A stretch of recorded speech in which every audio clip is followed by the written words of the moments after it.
Hey guys, it's Dave and Lauren. We're here with Daniel from New York Jedi. So we're here at the Long Island Geek Convention. We ran into Daniel. We're talking to him about his company here. So we're going to let Daniel do a little talking about what New York Jedi is. Hi there, I'm Daniel, also known as Magnius in the New York Jedi. New York Jedi is a lightsaber stage combat troupe. We take real-world martial arts, for example, I have 20 years of medieval fencing and longsword and broadsword, and we apply it to the lightsaber. Now, we are a choreography group, so we don't do sparring, we don't do LARPing, but we will put on shows. We've done shows like the Jedi Macbeth, in which we took Shakespeare's Macbeth and just shoved as many Star Wars terms and background into it. And then we did that show for a battered woman shelter. We sell the DVDs for organizations like the local harvest organizations or GEMS, which fights against the female sex trafficking industry. And we try to give back to the community where we can.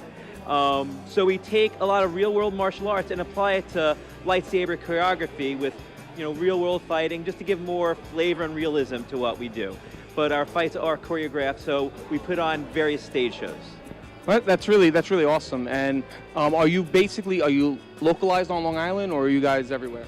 Our headquarters, or our main organization, originated from New York. We have classes every Thursday, 7 to 9 in Midtown, New York. $10 just to pay for the room space. And for 2 hours, you could go crazy with a lightsaber. We'll train you up.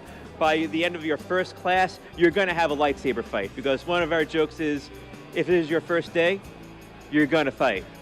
Right. It's very Fight Club. That's awesome. That's awesome. Now, Lauren here has one of your lightsabers. Yes. Do you think there's something like real quick that you could probably show, like what you do with like the younger? Of course, because we do kids training. Okay. At conventions, one of the things we're known for, on top of our shows, is we'll spend 2 hours in a fight corral, and we'll have kids lined up for hours, and we'll go through a basic fighting drill with them. Oh, wow. So I could teach her a few of our basic hits, okay, and then we'll go from there. All right, do it. Okay. Future Jedi. Now, the first hit will do 5. It's called a 5 because it has 5 hits. It goes shoulder, shoulder, shoulder, leg, shoulder. Now you're just going to go 1, 2, 3, block, up. That's all you're going to do. So you go 1, and then you take knee the other way. 2, 3, and then we go down. 4, and then 5. So now we'll increase the speed a little bit. We'll go 1, 2,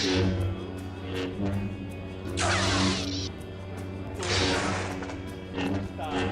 You disarmed me.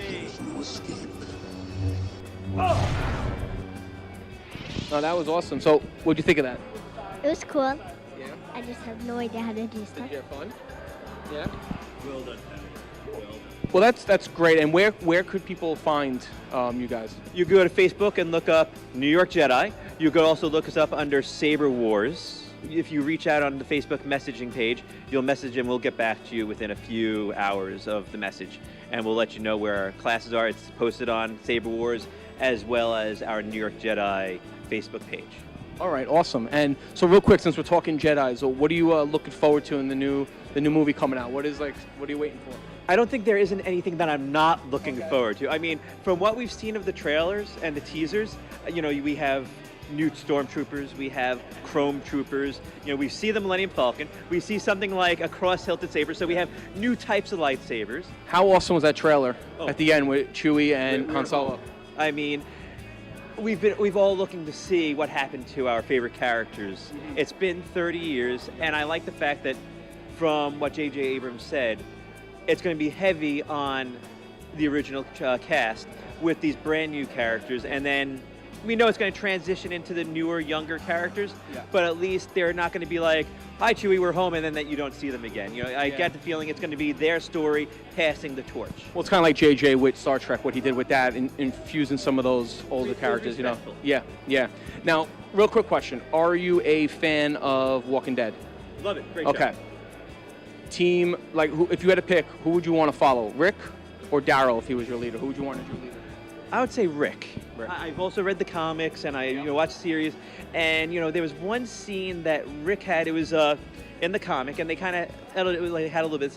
They were going to rape Carl, and all of a sudden Rick goes ape and just kills them all. They kind of had that scene in the show too, with the car with Daryl and everything. And that's where that scene came from. And there was one aspect Rick was talking, goes, to live in this world, you're going to have that switch that you can just turn on, do the most heinous things you could possibly do, but then you need to be able to switch it back and become a human again. Yeah. And that's something that in that kind of world, you can't lose your humanity, but you have to do inhuman things at times. Exactly. Yeah, no, I'm Team Rick also. Now, another question. Avengers. Who's your Avenger? From the movies or the comics? From the movies. Oh, okay. I just saw it twice. So. We didn't see it yet. A great movie. Okay. Let's see. Do you know what? In this movie, Hawkeye was fantastic. Like, he didn't really get a chance to... There's a monkey on my shoulder. There's a monkey on his shoulder. Since he was kind of like zombified, brain controlled in the second movie, it was a very good, heavy, Hawkeye. But I have to say, every character has their own unique things. Like, out of all the characters, Captain America's the most tragic person you'll ever meet. This is a man, he gave for his country. He comes back 80 years later, pretty much. Everyone he knows is dead, and he has to find a way to live in a world that is, in some ways, past him. So that kind of story, besides him being the super soldier and able to do all these things, he really is tragic. He lives in a world that's no longer his own, but he fought to preserve it. So you got to kind of go with Captain America as well, Yeah, no, that's a good pick. We can't wait to see that movie. I haven't seen it yet, but can't wait. So it was good? Oh, fantastic. Okay, awesome. And then one last one. Teenage Mutant Ninja Turtles. Who was your guy? Donatello. Okay, all right. He was the smart scientist guy. He made the inventions. He kind of realized he tried to do as much thinking to solve the problems as apart from I'll just beat it up. That's awesome. I kind of recognize that. Yeah, that's awesome. All right. Well, hey, again, this is Daniel with New York Jedi. Go check them out. And hey, thanks. Thank you. It was great. Thanks, Enjoy, I appreciate it. Enjoy the You wanna time, say young bye? Padawan. Bye. The force is strong with me. That it is, Padawan. All that right. it is.